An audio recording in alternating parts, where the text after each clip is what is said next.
Hello, I'm Tommy Ellison, Marketing Director at Covington, and welcome to Courtside Conversations, where our satisfied clients share their experiences with us from their purchasing journey to the construction process, and how Covington professionals help them make crucial decisions along the way. Today, we're speaking to Brooks Rawson, Superintendent at the Alamo City Schools in Alamo, Tennessee. Let's dive into his story and hear what he has to say about his recent project and the Covington experience. Here we go. Tell me a little bit about Alamo City School. Is that a independent school of the school district there? Yeah, we're a city school in consolidation back in the early 1980s.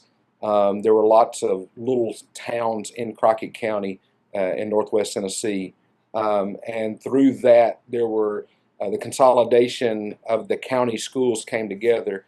There were two districts that had enough political pull, enough power to keep their schools under jurisdiction of the city. Well, can you provide a little history on the previous gym floor? I have a rendering of the gym that was given, the architectural rendering that we have framed that is dated 1949. Wow. So we know that the project had begun there. And it was one of the buildings on our campus that was still original from when the high school days were there. The floor had been sanded down, had been repainted at least once, but had never been taken up. And then obviously through this process, I was able to see it was the original floor. So we're saying early 50s is when this floor was down. Yeah, and what I've seen from the pictures, it looked like maybe the floor might have been damaged at some point in time with water or some kind of water exposure. Hurricane Helene came through and hit North Carolina, East Tennessee, but we also have a lot of rain off of that. And it exposed some things that we did not know was taking place in our gym. And the amount of rainfall accompanied with the construction that was taking place next door just created a perfect scenario, I guess, to get floor damage. And the floor began to buck. And so we called our insurance company in, but there was no way to patch or make it where it wasn't very obvious. It wasn't just under the bleachers or something like that. For it to be done right, we would have to replace it all. When they took that floor out, was there anything unexpected discovered underneath it that surprised you? Well, obviously you guys live in that world, so I didn't know what I was going to look at. I had no idea what under a gym floor looked like. So it was very much a fun experience on my behalf to go in and look at. But we did notice the 2x4s were on, for lack of a better term, I would call it rolled roofing, was basically what was put down as the moisture barrier with tar and then set down. So the 2x4s were not drilled into or anchored into the concrete. So that was very, very odd. And also, just as a very neat thing, we measured the 2x4s and they were the true 2x4, which we know in the industry today is not 2x4, doesn't necessarily mean that. So it was a very, very well put together floor.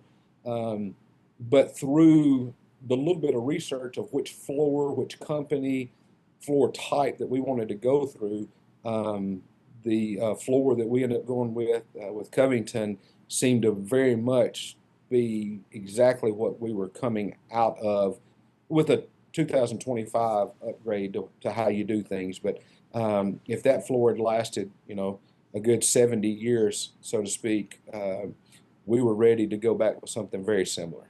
Surprising, a lot of times people replace floors for water damage, but they also replace floors because the technology's changed. They've got a little money they can spend, and you can upgrade that and get more. Because this floor was not designed to be resilient or shock absorbing.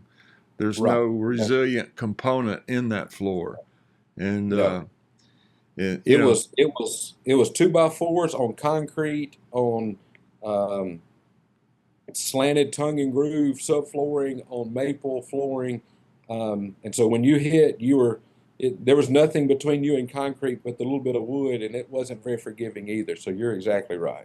We did have, because of the history of our school and the closing of the high school to become a pre-K through 6 district, we did do a little thing where we took planks from the original gym floor, anywhere from 2.5 to 3 feet long, and we sold them as plank holders, as just a little $5, something like that, for anybody to have. And Sure. so gave to old school board members, to city officials. We were able to give those away, and just a very neat idea to do and pull from that. And we had a pretty good run on that for our little small community, wanting a piece of the original floor from the original gym. Is this the first time you overseed a gym floor replacement? And if so, what aspects of that process were maybe different from what you expected? Yeah, so with it being insurance claim, I asked them, would I have a general manager assigned to this to oversee it? And they kind of chuckled and said, no, it's you. And so Yeah, here I am, not knowing, not one of those. I, I get out there and play in the wood shop and all that kind of thing, but not a builder of any type or anything. And so I was very, very nervous about, making sure this big investment went in right. Very, very quickly put at ease by Adam, our sales manager. And so we had some bids come in, and through research, the flooring that most mimic what we had down is what we went back with. And so Adam and I talked, and we talked timeline, and he was showing me data about things that would, what would go down and what would need to be there, and how our system should be set up, and the things we would need to have in place when you guys arrived. I can't, if you ask me to give you a surprise, I don't remember surprise. I just remember, I mean, we started, he told me the date they were going to start and what needed to happen. We did our end. You guys showed up, and the process began, and it went very, very fast. Very non-intrusive for our campus. It made a first-time general manager's job a little bit easier, because I was able to ask questions, and it wasn't I don't have time to answer you, or it wasn't you should know that. It was very much let me show you. This is what we're going to do, and this is how we're going to do it. All the way down to the removal of the bleachers from the wall. I was like, how are you going to do that and not have to remove the bleachers out of the gym to start with?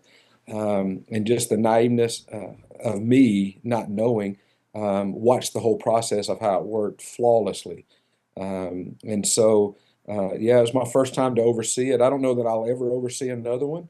But if I do, I very much know the process, and was not, nothing was hidden from me in the process. It was very much spelled out in our quote and our agreement that was signed, and what I came up with from the design.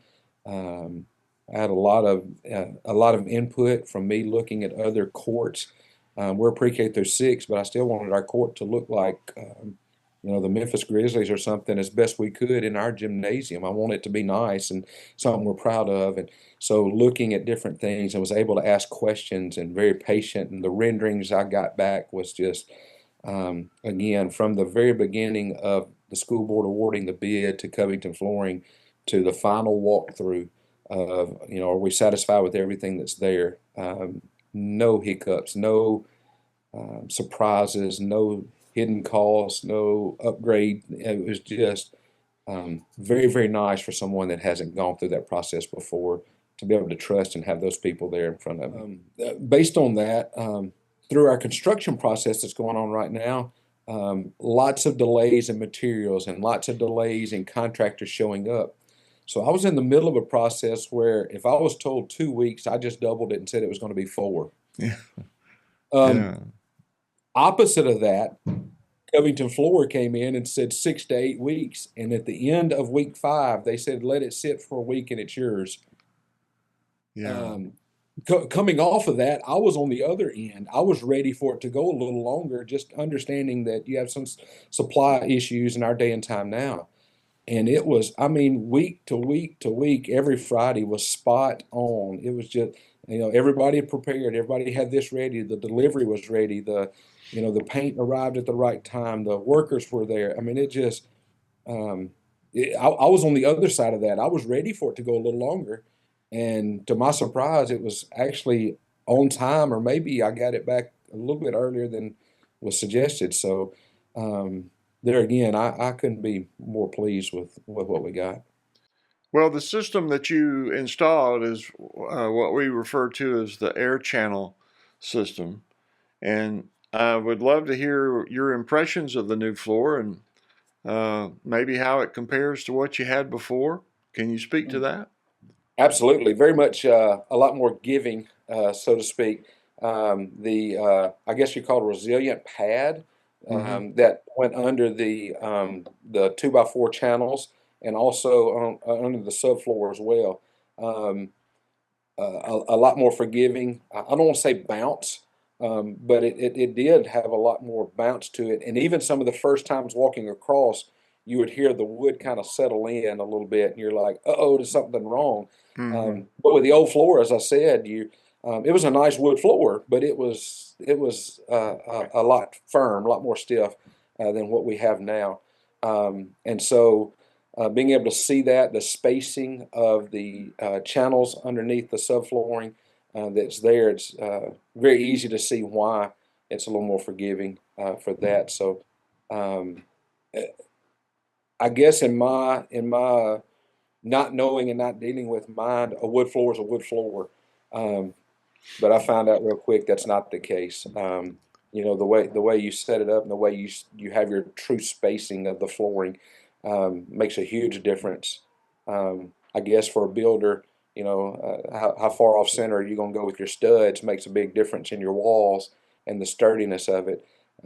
Same thing with your floor. Not all floors are created equal. So How was your overall experience with Covington? Maybe from the initial chats and consultation and estimation to the final walkthrough.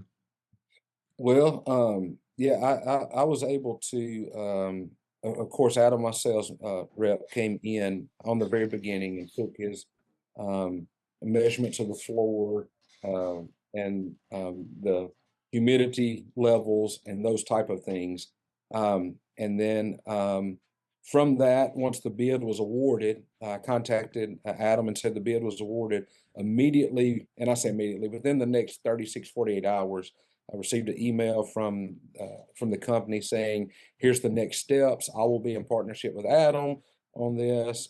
Please send back this email with this information, and then we'll do some renderings for you of what your floor would look similar to. Obviously, color schemes and all on the computer screen will come out not exact, but and let me know that up front. Let's work together and get what you want put in, which we did."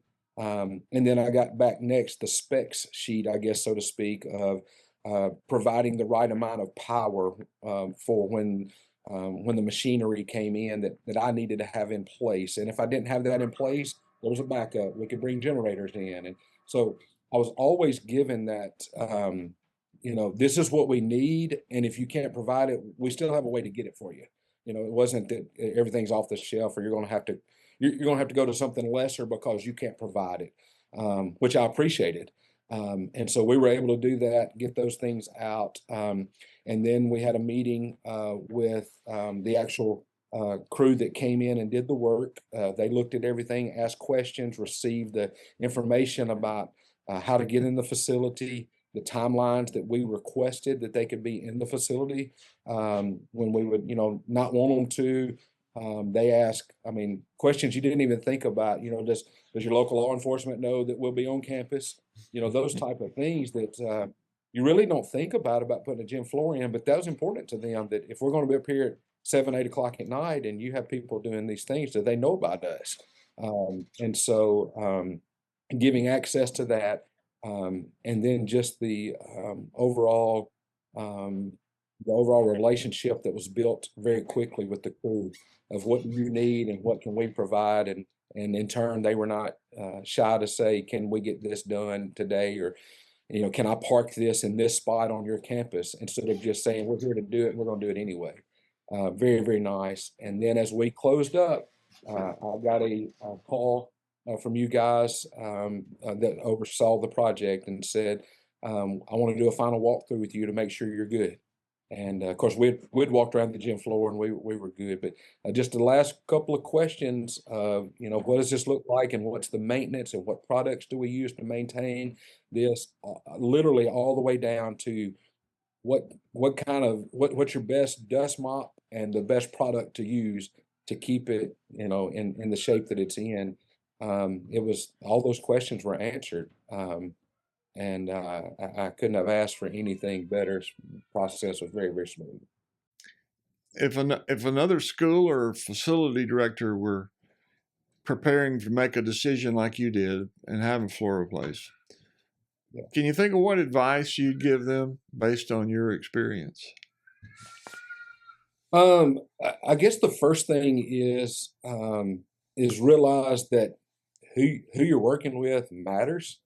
And if on the front end it seems like that, there's I've got the answers, whether you ask or not, kind of thing, is there would be front end and making sure that the lines of communication are open. The professionalism that was shown from top to bottom of we're going to get you taken care of. The vibe that was there, and make you proud, was there. And I guess just the advice given is lean on and ask those questions to the people. It's not something we deal with. If you come in and ask me about school budgets, if you come in and ask me about school board policies, hopefully I'm up to date on that, of what's best, of things that can happen, ways to shift around a budget if need be, what this policy means. And you would sit down with me and we would have that conversation. I'd be able to help you out. Vice versa. You guys are well versed in what the product is and what you're getting into and why you wouldn't want to go down this road, or why you want to go down a certain road, if that's what you're looking for. And I just appreciated the sitting down, what's your goal in this, from the beginning.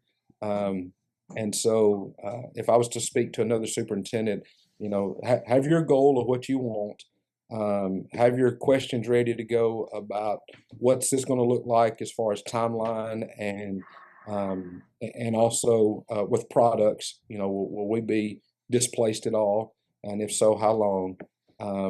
And just get that question from your salesperson. Can I call you? Can I ask questions? Is it going to bother you? Those type of things. And the relationship through this process made a huge difference for me. I guess a shameless plug for the sponsor would be, we also do professional maintenance when it's time to recoat that floor. And Yes.